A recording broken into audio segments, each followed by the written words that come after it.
But my beats, they are hard.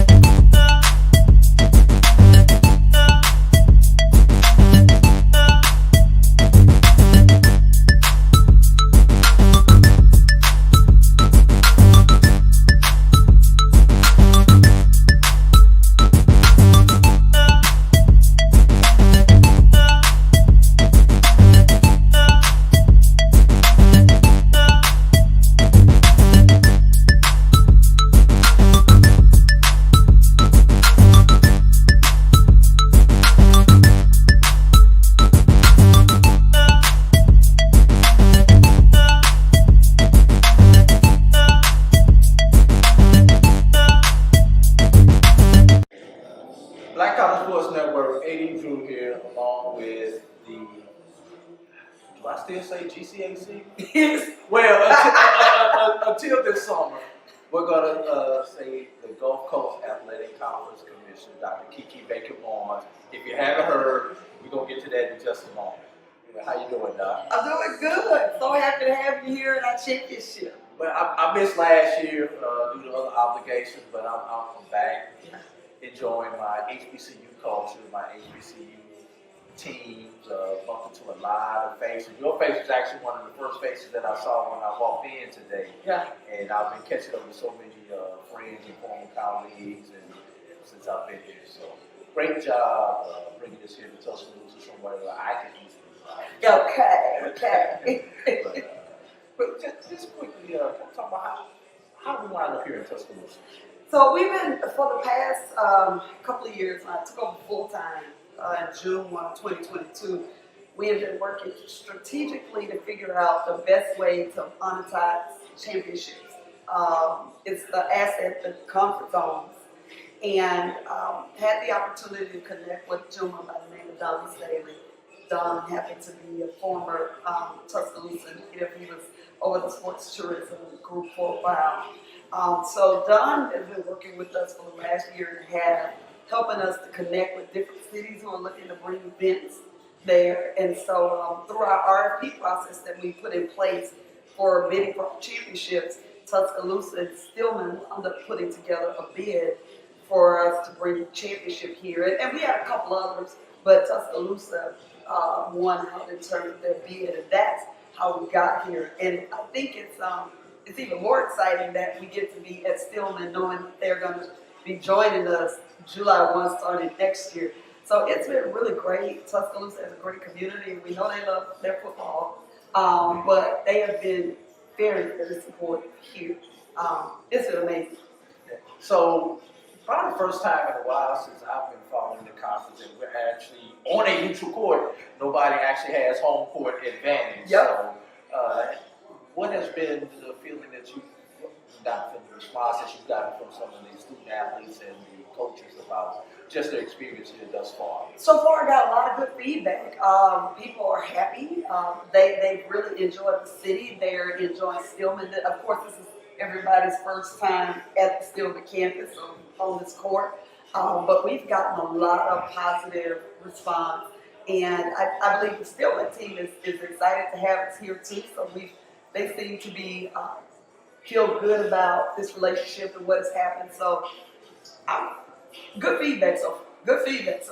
Excellent.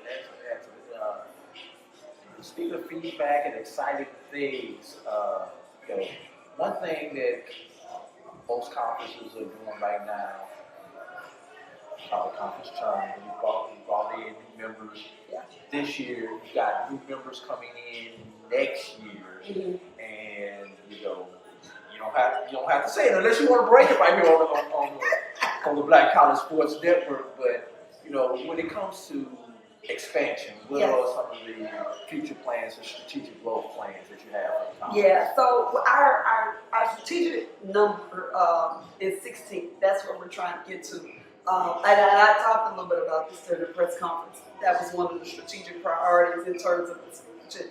So bringing in the 3 new members, Stillman, Wilberforce, and Voorhees takes us to 13 starting July 1. 13 is the largest the GCAC about to be HBCU Athletic Conference. You were supposed to get to that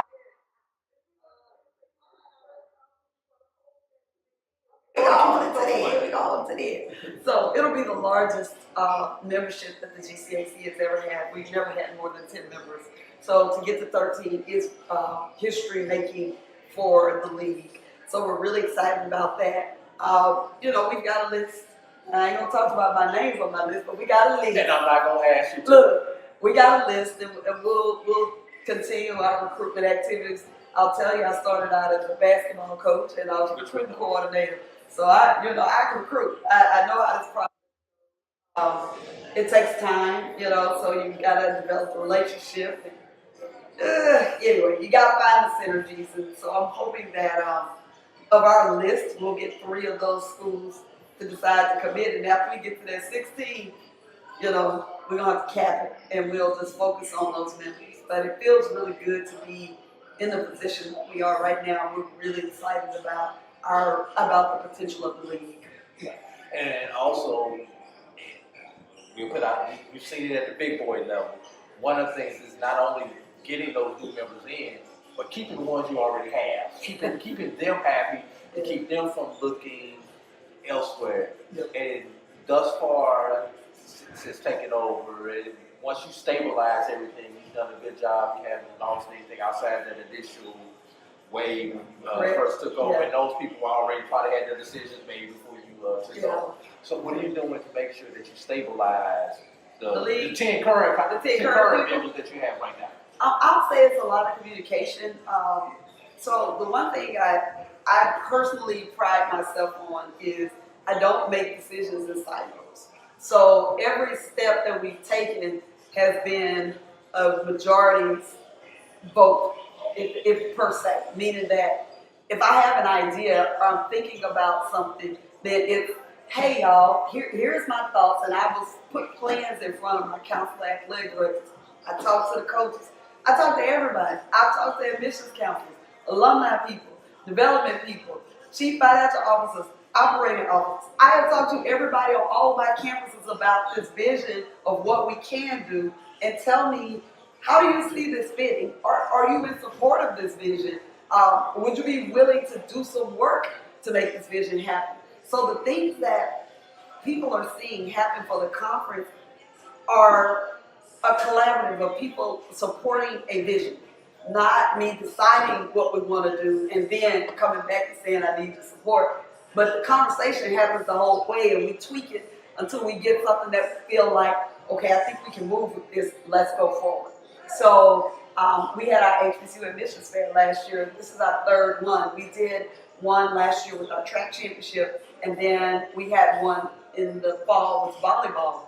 So I had a meeting of the admissions councils of the conference and said, can you all tell me what would work best for you?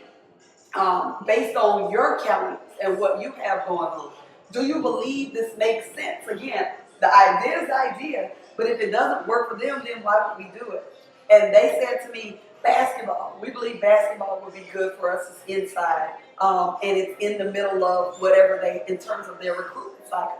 So they committed to basketball. So we had 11 of our 13 members present yesterday. That's 10 current plus 10 plus one of your new. because we let our we wanted our new members to get that benefit because assisting our schools in the areas that we know that are important, enrollment. That's how we make money. That's how the schools stay open. If they don't have students, they can't stay open. So it behooves the conference to figure out how we can mobilize and utilize our events, our championships, to help build our brands of our institutions. It's not just enough to come here and just, we just had a game and we have great athletic programs. Our academic institutions are storied institutions. A Fisk University, a Dillon University, like the top of the top, the creme de la creme in terms of academics. So it's not like when you bring our institutions to your city, you're learning a lot. Like you're getting historical institutions who have done amazing work and put amazing people in the world. And so how do we start telling that story around athletics? How do we utilize athletics to be the amplifier? I was a cheerleader. You know, when we wanted people to really hear us, we used to have a megaphone. And then I get in that megaphone and my voice would then be 10 times as loud. Well, that's what I see our conference championship as. It's a megaphone to make our institutional brands be more prominent. So bringing on an HBCU admissions fair gives me an opportunity to get on the media and say, oh, by the way, hey, we want you to come support the game, but guess what? You can come learn more about our institutions. You can't, and when you talk about us having limited resources, this is how we share resources and we build. Even though we're competitors, we're also one unit, and we have to work together. We're strong as we can see. We all strong, yeah. And when you have situations where you can see there are legislators who are looking to create bills to wipe out some of our schools, it's like, what are we doing? My point is, there are real efforts to take us out, man. It's insane. So we're small private institutions by choice, for the most part, with the exception of our two public institutions. And we have great value. We offer great value. And that's why it's really important we do this. So that, in terms of how I move as a leader, collaboration, conversation, communication, all of those things are critical when you're trying to achieve what we're trying to achieve. That probably was a long minute. That's a long minute, but it was very good.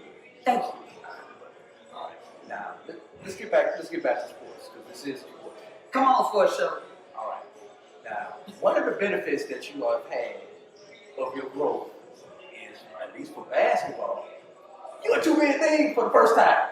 Well, again, we were a 2-bid league a long time ago. We had to. For the first time In a long time.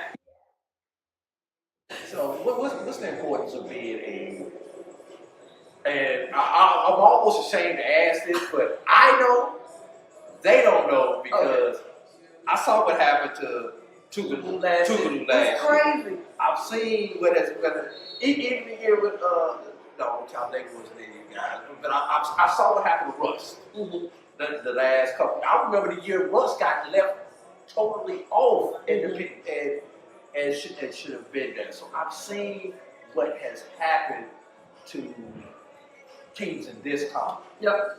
What's the significance of being a 2-bid league in basketball? Well, one, we don't have to depend on the rating system to ensure we get teams to the national tournament. You referencing last year, Tougaloo was something in 0. They had lost the game. I believe it was 29 over the regular season. Yeah, and they were ranked in the top 25. It's insane. And so, not only were they not ranked, that means they pulled the bad seed for the national tournament. They were number 6 seed in their region. And so they won the opening round, got to the national tournament, and were on the same side and had to go through the team that won nationals, the number 1 seed. If they had a better seed, they might not have been on that side. Because I can tell you this, Tougaloo was one of the top 4 teams in the country, men's basketball last year. They would have made it to the top 4. And so having a 2-bid league for us guarantees, one, we're not fighting the system or the rating system, and because it's arbitrary. It's what a few people believe, and what they believe may not be what we believe. And it just is what it is, right? So how do you do that? From a strategy standpoint, you get enough teams so we can make sure we can get it. We know for sure we got 2 going to represent us. And I'm really proud that we were able to do that, because representation matters. And also, I think one thing I like is that the fact that you invite every team to your conference tournament. Some leagues do not let everybody, because I think the student athlete experience. There's only going to be one champion when we get done. We're done here on Sunday. Mm-hmm. 1 man, 1 woman. Yeah. But we've had 10 experiences on the men's side, 10 experiences on the women's side. I think that's the most important thing about the conference. Now those things are decided by the members, and we'll be at 13, so there'll be a conversation about what it looks like starting with next year, whether we have 13 teams, because that means we would have to extend the tournament an additional day, and that'll be something. So we'll have to talk about it, but SIAC do it, CIAA do it. I'm just no, it is, but I think my point is it's a membership decision. It's Yeah. like the conference office doesn't tell them what it is. I may present it to them as, hey, we need to decide how we're going to do this. What's your desire? Then they're going to make that decision, and then we're going to execute. We're back. It's time for the 2024 Urban NerdCon. Join us in Atlanta, Georgia, April 26th through the 28th at the Cortland Grand Hotel. Special guests include the Sci-Fi Sisters, Underworld creator Kevin Grievous, from Nickelodeon, Giovanni Samuels, the Science Machine Michael Green, from Spaceballs and Star Trek Voyager Tim Russ, and from the Fairly Odd Parents Gary L. Gray. What up, y'all? It's Gary Gray. Check it out. I need you to do something for me. Join me April 26th through the 28th at the Cortland Grand Hotel in Atlanta, Georgia for Urban NerdCon. It's going to be lit. Okay. Our heroes, our villains, everyone's con. See y'all there. Visit theurbannerdcon.net to get your buy one, get one free badges before the price increases. Remember, our heroes, our villains, our stories, everyone's con. See you there. Now, speaking of conference office is going to have to get some screwdrivers and a few other things and change some signs and stuff like that. And take a look at this, y'all. You won't see this. You will not see this next year. If you haven't missed if you haven't seen the press conference, if you haven't seen the tweet, we'll attach it to this video. But tell us about let me see if I get this right. HBCUAC. Yes, I have all that. This is correct. That's right. Okay. HBCUAC. We are the HBCU Athletic Conference where winners thrive. They already have a tag. Tell us how this came about. Well, for the past 3 years, honestly, we've been grappling with this question: who are we?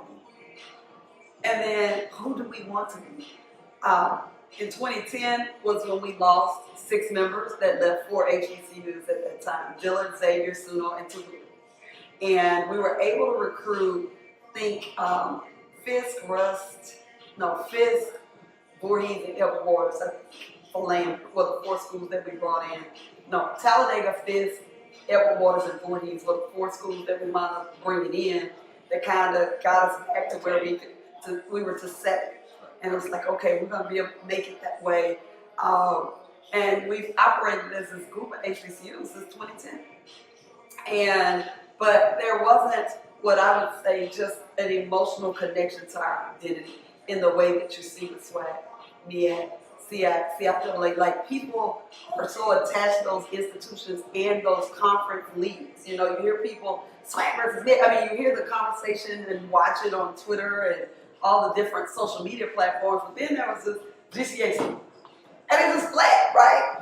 Unless someone like you all would come through and be like, hey, what about them schools? So we'd have y'all come and talk to us a little bit, but nobody was talking about our schools. Because the GCAC was not originated as an HBCU conference. It was actually one of the first integrated conferences It was. in the NAIA. Yes, Go it back was. and look at the history, 1981. It was. Dr. Coleman, rest in peace. My OG, that was my boy. I feel like he was part of the mentoring mind. He was the longtime athletic director at Tougaloo. He and Dr. Thomas Howell were the ones that did the work to make that integration possible. But when the transition happened, we were just trying to figure out. Well, we're not a conference of just Gulf Coast states anymore. Initially, all of our schools were in Louisiana, Mississippi, and Alabama. Well, we've had Texas, Arkansas, Tennessee, we had Florida, South Carolina, now we got Alabama, but now we got Ohio and the Virgin Islands. So now we're in 8 states and 1 U.S. territory. So we're clearly not Gulf Coast anymore. But if we're not Gulf Coast, then how do we want to identify? What would signify to everyone, hey, that we're here too? So the first thing we started saying was, hey, we are an HBCU conference, and we're going to start saying we're the NAIA's only HBCU conference. The NCAA has 4, and then there's us. So one, we can still have some distinction because we're the only one over here, but also the connection to the other HBCU conferences because people are aware and understand, oh, HBCU conferences, a group of HBCUs. So from a standpoint, we wanted to have that connection. It was important to us that we were able to connect with our, what I would say is our heritage, right? And now claim our right as one of 5 HBCU conferences in the country. I was actually on my list anyway. I know you had You was always in one of those. we really weren't acknowledged as a collective. So the other piece of that was like, well, what would our name be? Like, how would that look? So we hired a company. We did an RFP. We had 3 bids. 1035 wound up winning out. It's a black-owned company. I think they've got offices in LA, Atlanta, Chicago. But their company led us through that process. They were the ones who won out on the bid, and they were amazing to work with. And we went through it's been going on for like the last 2 years. So there were conversations with the agents, conversations with students, conversations with coaches, come back to the presidents. And so there were options that were put up and then some were eliminated. So until we finally got down to HBCU Athletic Conference, and it was really, we had 2 names, HBCU Athletic Conference and something else. And whatever, I would say that what we ended up with in both the look, and with the way the logo looks and with the name, were both the options that the students favored. So when the presidents, gave the seal of approval, because it's not like, the conference office doesn't make the decision without the members. The members have to say yes. The presidents are the one that finalized the vote. After we went through the process and said, here are the recommendations from these groups, and we put that in front of them, ultimately the presidents wound up siding with the recommendations that the students came with. So one of the things that I'm most proud of with our rebrand is that our students were involved from beginning to end, that they were a very integral part in providing feedback that helped us get to the finish line. And ultimately, it was so funny. I said, the presidents really, I'm really proud of my presidents because I feel like they got this one right. So the students could say, like, man, we did that, right? We did something we can be proud of. So HBCU Athletic Conference is where we're going. It's the place where winners thrive, and nobody does it better to me than those of us who are at HBCUs. We win in life. There are tons of stories we can tell about how we win over and over and over again. From alumni who have done amazing jobs and gone on with their life, from current students, faculty, staff. There's somebody and they've been impacted by someone who was at an HBCU, and they're winning in life because of their experience at an HBCU. So when we talk about where winners thrive, we've been doing this. Now we just got to tell the story. We also want to be able to connect with others. Like we want to get in the game and play too. Like we want to get strategic partnerships that we believe will benefit our institutions. So we're excited. It's it is what it is. We in the game. We here. We the place where winners thrive because all we do is win, no matter. Okay, I'm sorry. All right. And those students who made that decision, I'm gonna tell you why your presidents made the decision and followed your lead. Because they want you to be alumni. They want you to be giving alumni. And they want you to remember that you helped form this thing and feel extra proud when you send that donation in. That was part of their motivation. They're not gonna tell you that. AD gonna tell you that. So, Dr. Barnes, I'm taking. Any last thoughts that you want to get out of here, either about the tournament, about the league itself, anything that you want to get off? I just want to say thank you to all who tuned in and who have supported us. Before we were popular, you all have always supported us. So I want to thank you, Roy. Y'all. Roy says hello to you. Yeah, you and Roy for your support over the years. It's been amazing. And yeah, we just hope that you will support our conference and support our members. And as we continue to grow this thing, we hope you'll share, you'll read our content, we learn more about our schools. That's my only ask. Well, we got you. We've always supported, and I'm trying to, do I say go? Go? It's Do I say- GCAC. It's still Still- GCAC, right? still- Okay, right. I'm sitting there for like, See, which we one do I got call? we still a GCAC. It's right there. Right Okay, there. we've always supported GCAC. Yeah. We've done media tournaments. We've done Yeah. games for various schools. Yes. We will continue to support the GCAC for about another 3 months, and then we will start supporting the HBCU AC Yeah, baby. from there on. That's right. So, Dr. Barnes, I would like to thank you on behalf of the staff at the Black College Sports Network. Zadie Drew, Dr. Kiki Baker Barnes, thank you. God bless. We'll be back right after these messages.